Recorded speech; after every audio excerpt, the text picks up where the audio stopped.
അപ്പൊ ഗൈസ് ഇന്ന് നമ്മൾ സ്റ്റാർട്ട് ചെയ്തിട്ടുള്ള ഒരു ബി ആർ റാങ്ക്ഡ് മാച്ചാണ്. അങ്ങനെ അത് ഇന്ന് കിട്ടിയ മാപ്പ് കലഹാരിയാണ്. അപ്പൊ നമ്മൾ റിഫിനറിയിൽ പോയിട്ടാണ് ഇറങ്ങുന്നത്. അങ്ങനെ ഇറങ്ങിയപ്പോ തന്നെ ഇവിടെ ഒരു പ്രത്യേകിച്ച് ഗണ്ണ് കാര്യങ്ങളൊന്നും ഇല്ല. അപ്പോഴാണ് ഇവിടെ ഒരു അടിച്ച് കേട്ട് നോക്കുമ്പോ ഇച്ചങ്ങനെ ഇങ്ങോട്ട് ഓടി വരുന്നുണ്ടായിരുന്നു. ഓനല്ല യൂസ് ചെയ്ത് പൊത്തി പിടിച്ചിട്ട് ഇതാക്കിയതും ഇന്നപ്പുറത്തുനിന്ന് ഒരുത്ത കൊന്നു. ആൻഡ് നമ്മളിതാ പിന്നെ റിവൈവ് ആയിട്ട് അവിടെ തന്നെ ഇറങ്ങുന്നുണ്ട്. ഇവിടെ ഇറങ്ങിയപ്പോ തന്നെ ഒരുത്തന്നെ ഇതിൽ കൂടെ ഓടുണ്ട്. ഓനെ അപ്പുറത്ത് ഗ്ലൂ ആയിട്ടും നമ്മൾ ബാക്ക് കൂടെ നിന്നിട്ട് കുത്തി പിടിച്ച് ഓനോട് ഫിനിഷ് ആക്കിയിട്ടുണ്ട്. അതിന് നമ്മളതിൽ ലൂട്ടൊക്കെ എടുത്ത് വന്നപ്പോത്തിന് ഇവിടെ വേറെ കൊണ്ട് ഇറങ്ങിയിട്ടുണ്ട്. സോ നമ്മളതിൽ ഓൻ്റെ ബാക്ക് കൂടെ പോയിട്ട് ഓനോട് ഫിനിഷ് ആക്കിയിട്ടുണ്ട്. പിന്നെ ഇവിടെ നമ്മൾ അടിയൊക്കെ ആയപ്പോത്തിന് ഇവിടെ ഒരു കില്ല് നിൽക്കണ്ടായിരുന്നേ. ഓളെ ഞങ്ങളുടെ കുത്തി പിടിച്ചൊരു ഫിനിഷ് ആക്കി. അങ്ങനെ ഒരുത്തടയിലുള്ള നല്ല ഡാമേജ് ഒക്കെ നോക്കുമ്പോൾ ഓനോട് കയറി വരുന്നു. സോ കയറി വരെ വെയിറ്റ് ചെയ്ത് പോയിത്തിന് ഓനോട് കുത്തി പിടിച്ച് ഫിനിഷ് ആക്കി. വെറും 7 HP ബാക്കി ഉണ്ടായിട്ടുള്ളൂ.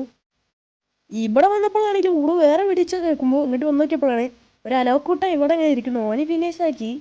പിന്നെ നമ്മൾ ഇവിടുന്ന് ലൂട്ടൊക്കെ എടുത്ത് ഇങ്ങനെ ഓടുമ്പോഴാണ് ഏതൊരുത്തൻ നമ്മളെ മേലെ നടിച്ചിട്ടത്.